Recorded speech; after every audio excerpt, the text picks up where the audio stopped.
everyone, and welcome back to my channel, or welcome to my channel if you're new. Hi, I'm Mand. So I have tea, you guys. I have herbal tea. It doesn't look like much, okay? It's an interesting color. It's lemon and ginger. Who even am I? I have no idea. No, I have a sore throat, so trying to ease that, and I know I have to do a little bit of recording today, so lemon and ginger, great for sore throats. But we're not here to chat about herbal tea or anything like that. What we're here to talk about, and I know a few of you have asked about this, and so whether it be on my YouTube or my Instagram and things, ye are, and as I would be, are curious as to like how I read cards for myself. And I'm trying to think, I'm so sorry, I'm after forgetting who asked. I'm a disaster for remembering. When I get, as some people might call, jumper cards, or cards that like leap out of the deck, what do I do with them? Do I read them? Do I put them back? Like, how do I do it? So I am going to give you an example. So this isn't me actually reading for myself, but just to show you how I read tarot and oracle, how it is in my practice, and kind of really how I work with my own deck. With my cards and things like that, right? So forgive me for being a little bit stumbly. This is pretty much impromptu. There's no real plan formed in my mind, so we're just gonna roll with it. So grab your drink of choice and a deck. Maybe you want to work alongside me, and we will get into it. Okay, so tea aside, I am currently working with this. This is the first pairing that I'm working with this month. I apologize if you can hear Miss Frankie. She got her mousey and she is thrilled with herself. She is delighted. She's delighted, so she's having the best time. Excuse me. So I'm working with the Wildwood Tarot. So, of course, I have the guidebook beside me. And I'm also working with the Herbal Astrology Oracle. Okay, so they're the two decks that I'm working with at the start of September. Okay, so I can't remember for the life of me if I have done a video on like my own practice and things like that, because I've looked back and it's gone well over a year at this stage, and I'm like, well, if it's not in the last 6 months, then it's okay for me to maybe, if I have done this, then this is an updated version, and if I haven't, then this is the start, right? I hope that makes sense. So this is how I pretty much work with my decks majority of the time. I don't always do very big in-depth card readings. One, I don't always have the time, and two, just energy. Sometimes I just don't have the energy to give to sitting down and reading more than 1 or 2 cards and then trying to decipher it. Some evenings my head is just not there. So my practice is very much convenient for me, how it works for me. And yeah, as much as I'd love to be playing with decks all day, I do, 1, have other things to do, and 2, I have other interests as well, right? So let's normalize that you don't have to do big, in-depth, elaborate readings. Elaborate readings. You can, but you don't have to. It doesn't make you any less of a card reader for yourself, or whatever you want to call yourself, okay? So the question that I loved is like, do you read jumpers or cards that jump out, or do you, what way do you do it? So I know a lot of tarot, I feel like I say that so funny, tarot readers will, let's say for example, so I'm an overhand shuffle, and then they might split the deck into 3. This is my poor attempt at doing 3 piles. And then they'll go the middle, end, and start, or something like that. Right, or middle, start, and end. And then they'll pull from the top.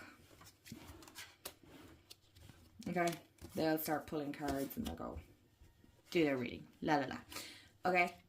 I don't. I don't read like that at all. If you follow me on my socials, you'll see that I put up that my readings are very much intuitive. So when I say intuitive, I mean intuitive. I don't do the splitting it into 3 piles and doing it that way. It doesn't work for me, and it doesn't resonate with me. I will shuffle. So let's say, for example, I'm shuffling. This card takes my attention. So I might do it that way. And then I will put the deck away. Okay, sometimes, occasionally, I might take a glance at the bottom card. But just a glance. I don't put any thought into it. I don't think anything of it. I just like to have a glance. Sometimes my stalker card might be on it. You know, a card that's kind of been haunting me for a little while. And then I will go with the card that, you know, I felt drawn to. Okay? So that's one way. Another way that I will do it is I will shuffle. I will keep shuffling until, okay, right, that one, right there. I ignored those two that fell out because if it's more than one, then I'm like, no, that was my clumsy. So then I'm going to go with this one, right? So this is the one that kind of flipped them and hello, peek me. So I might go with that one, right? So that's just two ways of how I will read. Sometimes, as you can see, I can shuffle quite rough, so my cards do get battered. It annoys me, so then I have to like try and fix the sides. This morning, I did get a jumping card, and that was the 4 of arrows, and it was rest. Frankie! Oh my gosh. She genuinely is loving life, I promise you. She can be vocal sometimes. She will let you know how she's feeling. So another thing I would do is, you know, before I start, I should have said this, I will always connect in with my spirit team, angels, ancestors, the whole lot, and I will ask them to come in. I'll ground my energy, I'll protect my energy, and it's a whole ritual with me. First of all, it's a whole ritual for drawing cards. I know some people like to draw a quick card and on you go. You can absolutely do that. For me in the morning, it's part of my practice. So I meditate. And when I say meditate, 5 minutes, that's it. I'm gone. And I do my gratitude and then I draw my cards. But yes, I do sometimes wait until a card literally jumps out. Because look, like right now, this card is catching my attention. So I'm going to pull this card. Okay, so then I'll just do it that way. So let's say we're going to draw, right, there you go. This one is trying to get my attention.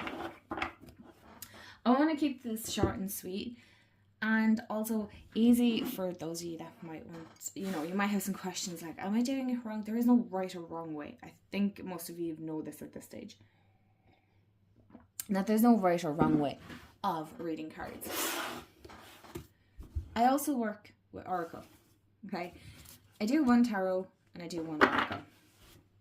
So my decks tend to have to be quite visually pleasing and they have to have quite a bit of imagery in it because I'm quite a visual person. So I depend on visuals for, let's say, my intuition to kick in, if that makes sense. Sometimes it does. Okay, there you go. All right.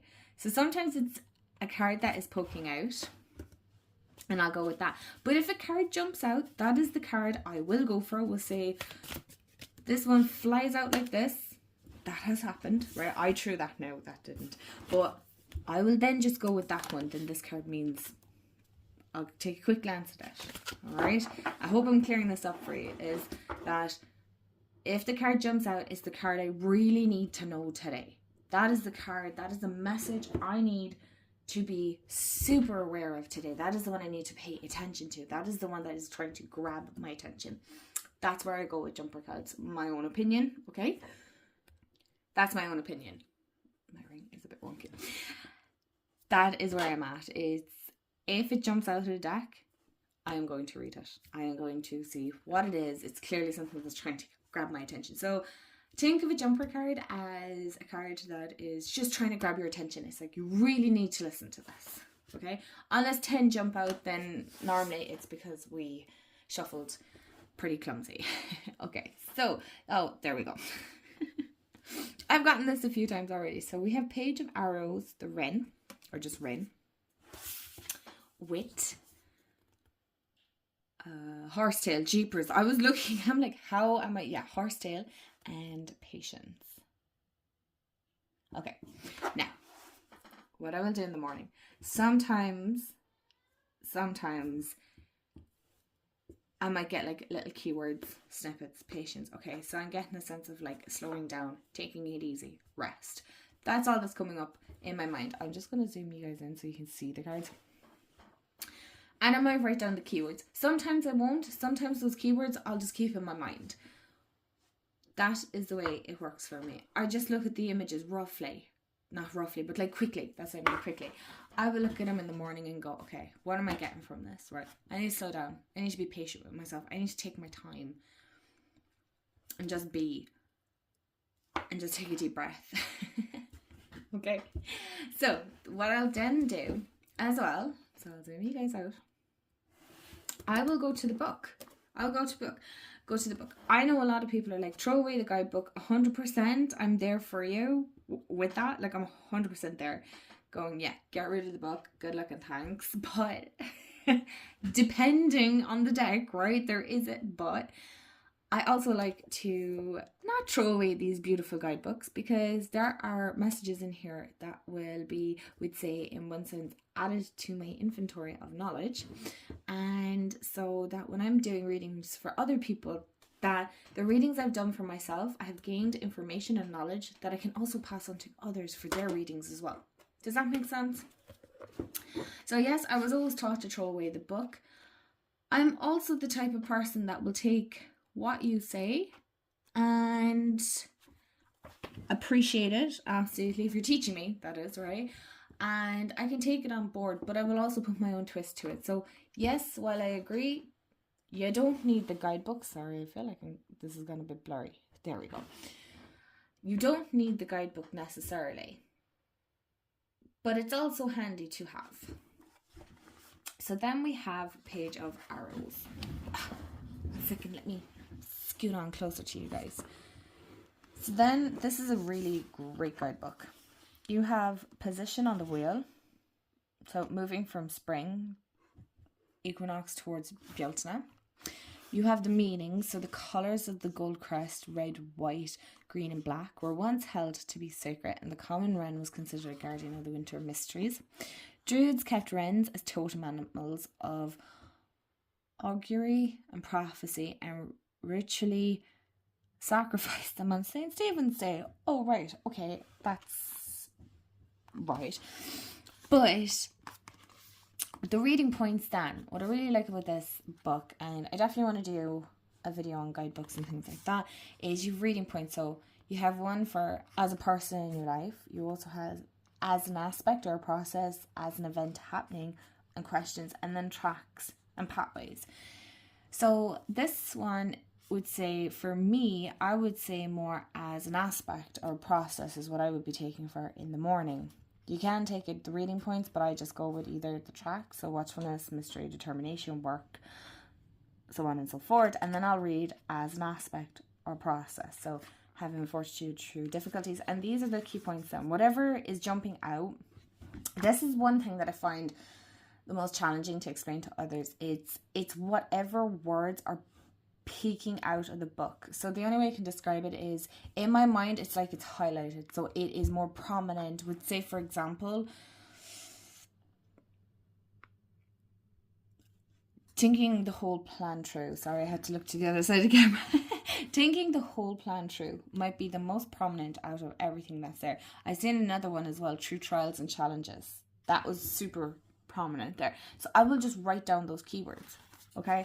And I'll put them in my journal. There's nothing really in-depth, nor complicated, nor complex about my tarot practice in the morning. I am literally just awake, so I want to take my time, but I don't want to be there for the next half hour trying to write and journal, because again, like others, I do have other things to do, and I can appreciate it. Now, I know I'm yapping a lot, but I promise you, between my meditation, which is about 5 minutes, I'll tag it in the description box, the one that I use, and by the time I've done my cards and my journaling and my gratitude, you're talking about 15 minutes, yes, but it is 15 minutes that helps set me up for the morning, so I can't go wrong with it. But I don't want to be spending like 30-40 minutes, not always. So then I'll go to my horsetail. So these cards can be read very, very intuitively, right? There's nothing, the images are fantastic. The Wildwood is probably a little bit more trickier, so I do rely a little bit more on the guidebook because I know the meanings, and the ones that I'm picking up sometimes don't always go hand in hand, right? So this is patience. So I suppose what we're picking up now is patient on the work that you're working on, right? Having patience on what you are going after, which is very apt, and what you're working towards. So we have the horsetail, patience, and then we have upright is endurance, steady focus, period of gestation, trust the process, heightened sensitivity. And reverse then is challenge, stubbornness, sorry I'm so far away, hardship, feelings of loss, impatience. And then you have the astrological ruler, and then you have a bit about horsetail, and then you also have the guidance. So horsetail teaches us the power that lies in patience and the endurance gained through the hidden blessings of challenges. There is something good in all seeming failures, and although that might not be clear in the moment, you get the whole point. And again, I will go through the whole process of, okay, so, all right, power that lies within patience, endurance gained through hidden blessings of challenges, and then I would also, purity of trust is essential tools. So, and I'll jot those down on my journal. That is literally how I read for myself. First thing, it's normally in the morning that I read. This is like my everyday practice, my everyday go-to.